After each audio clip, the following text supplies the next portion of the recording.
Gas pedal happy people going by. This is part 2.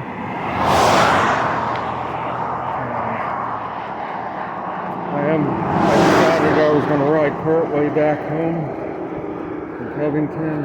I rode all the way to Covington from Paint Bank earlier. And now I am on my way back toward home as I continue my training for a potential long distance bike tour in the future.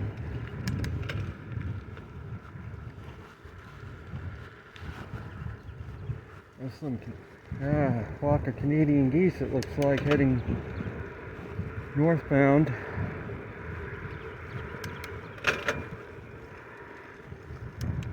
I don't think I'm going to paddle all the way home today. Back home probably will get dark before I get back. I'm going to be picked up on the way by my significant other.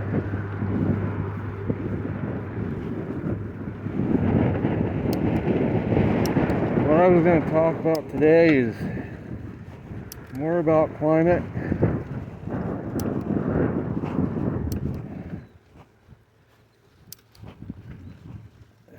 A lot of people are talking about a very active hurricane season ahead of us.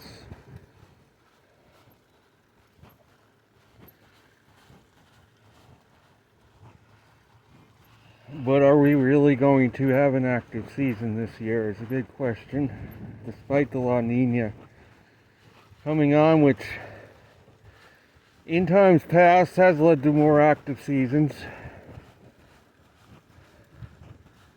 And that was back when the sun was more active.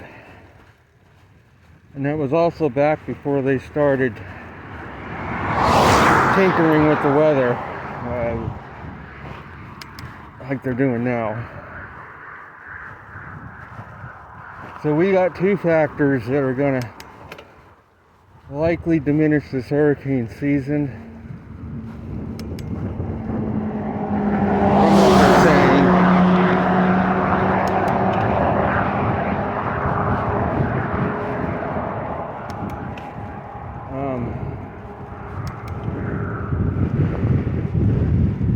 First one is they've taken a lot of heat out of the ocean. Hurricanes need a tremendous amount of heat energy. There has to be a deep layer of warm water for them to feed off of, to maintain their strength in natural ways.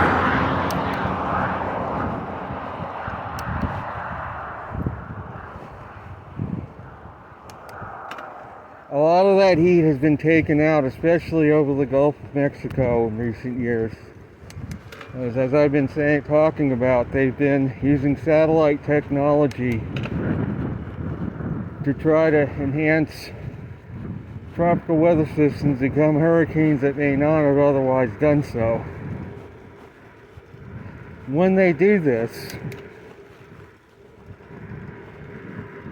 these storms suck a lot of extra heat out of the surface of the water, especially out of the deeper layers of the water. Even if the water temperature might be warm, to what depth is it actually warm? A hurricane needs a deeper layer of warm water to strengthen.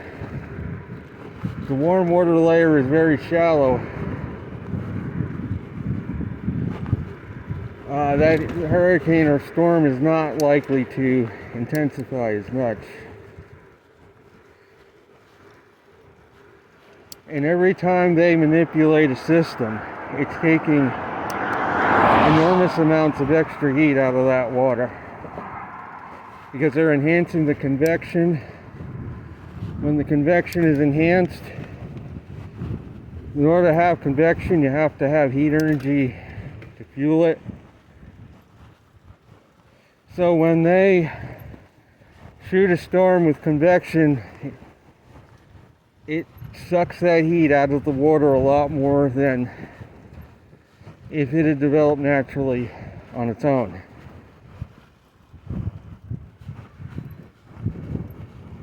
So these oceans are being depleted of their heat reservoirs as they keep trying to do this. And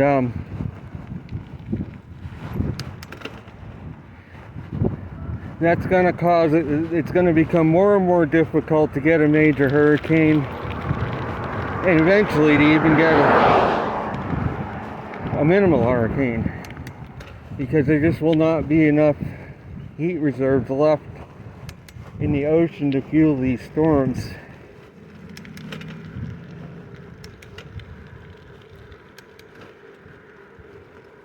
We are in a solar max. Sunspot count recently spiked to 191 when I last checked, although a couple of weeks ago it was down in the below 50, so it's been fluctuating. But as I said earlier, the reason why the count is as high as it is because both hemispheres are firing up at the same time, unlike previous cycles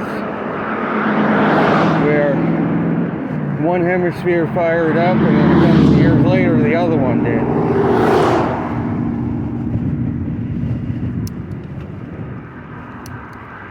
So because they're both fired up at the same time, it may lead to a little bit higher of a peak in numbers, but the peak is not going to last as long because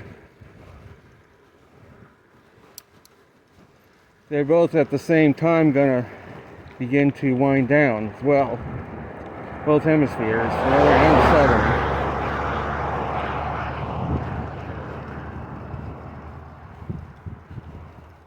So that's one factor that's going to likely diminish their forecasts from what they are to what's really going to happen.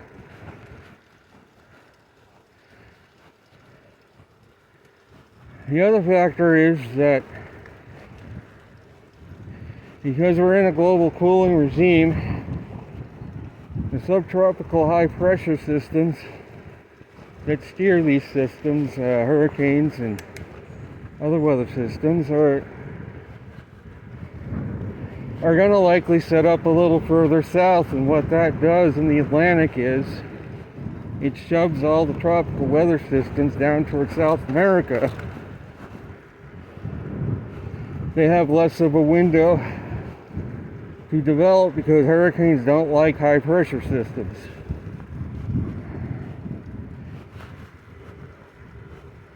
So as a whole, whatever does develop is likely going to be far south of where they usually develop. Either it's going to end up in Central or even South America, and they're not going to be able to get past that high pressure. If it sets up further south, it will instead be over the Caribbean or Puerto Rico or just north of there instead of more over Bermuda. What controls where these high pressure systems set up? It's solar activity. We are in a max, but it's a weak max. Weaker than what we've seen in the 20th century. In order to get a good crop of hurricanes,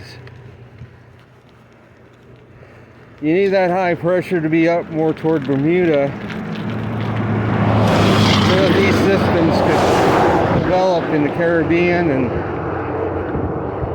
be able to move into the Gulf of Mexico easily, because that high pressure will steer them in that direction. But if the high pressure is weaker and centered over the Caribbean more, or over Puerto Rico or the Gulf of Mexico, it's very difficult to get a hurricane to move up in that region. It's blocked by that high.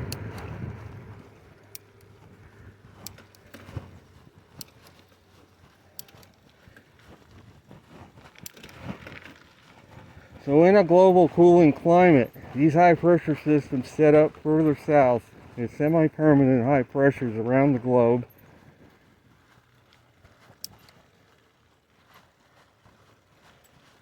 that control and modulate all the weather systems. And they're there in both winter and summer. Winter they migrate south, summer they come north. In southern hemisphere it's the opposite.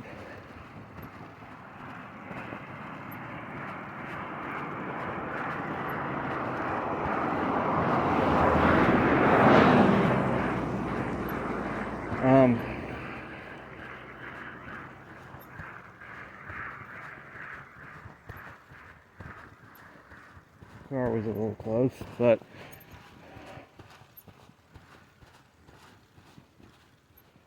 in a globally warming climate, these high pressure systems go set up a little further north, which puts it more over more of a portion of the continental U.S. This leads to much hotter summers in a true global warming scenario. We have not had a truly hot summer in the U.S. in quite some time. The hottest summer I can remember in my life was 1980.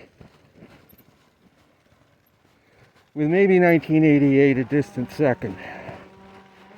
We've not really had a hot summer in the U.S. since 1988.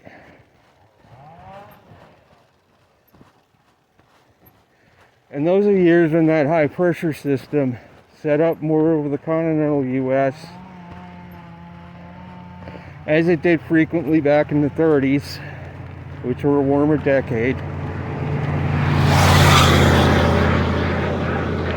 Which is why many high pressure or high temperature records still stand from the 30s, because during that decade that high pressure system was setting up a little further north than usual every year. Led to extremely hot summers.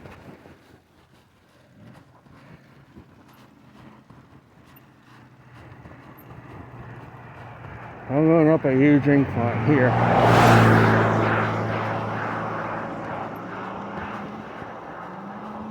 We've not seen a summer like with that kind of heat in quite some time. Not likely going to see it this year or anytime soon, because we're in a global cooling regime. As much as they don't like to admit it, and it's all due to the reduction in the sun's output in recent years.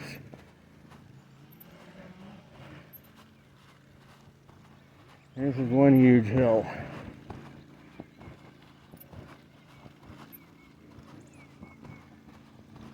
I'm climbing.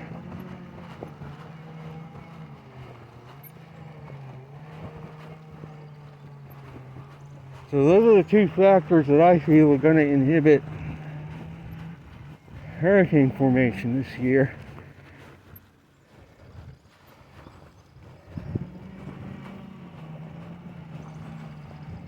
Plus the MJO is still in phase 5, a warmer phase. Around May 1st, it's going to likely shift to phase 8, phase 1. They're going to start bombing Africa with energy.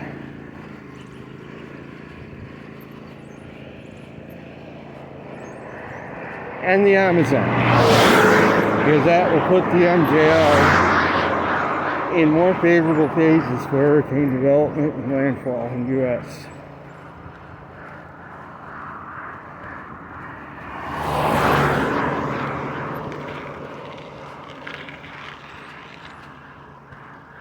Which is going to lead to a cooler regime below average around May 1st on, very likely. Of course, being the month of May, it's not going to get bitterly cold or anything, but it is going to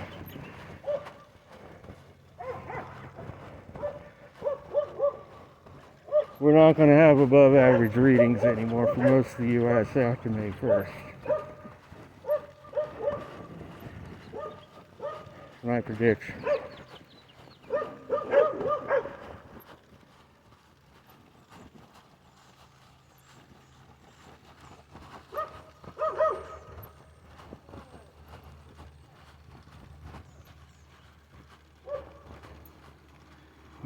getting close to the top of this hill.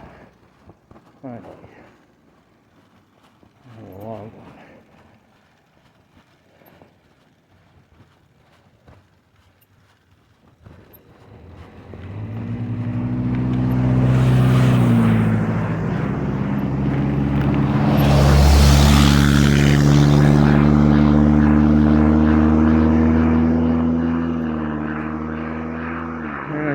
This video when I get to the top of this. Maybe I'll keep it going another couple of minutes.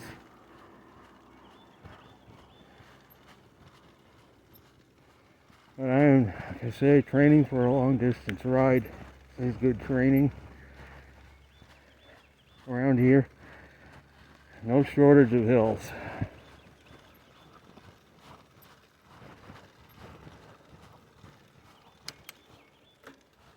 And I'm getting to the top now.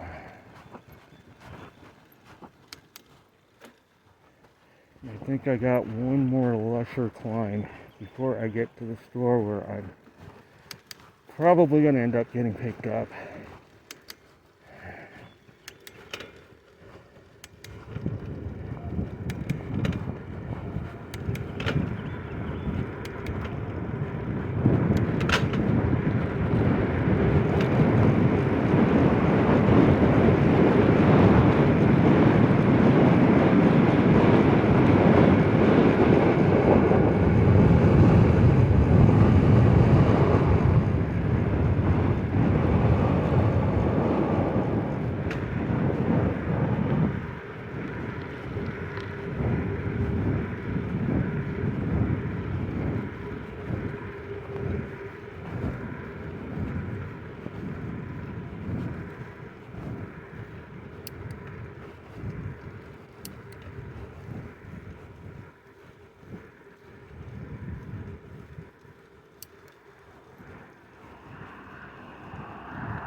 I got this climb right here. Get up, and then it goes down quite a ways after this.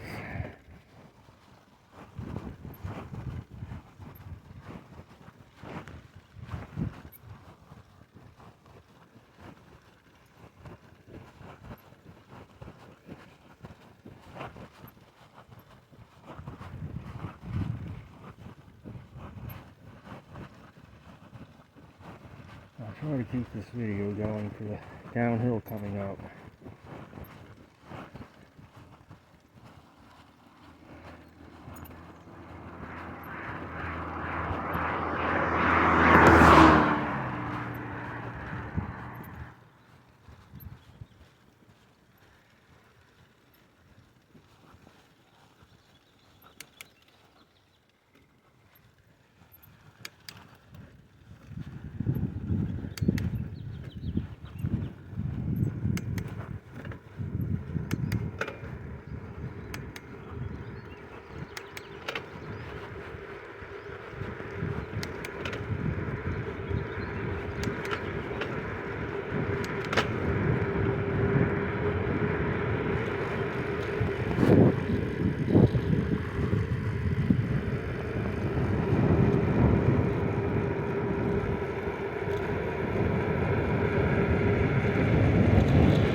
And the store I'm going to get picked up at is around the next bend up ahead.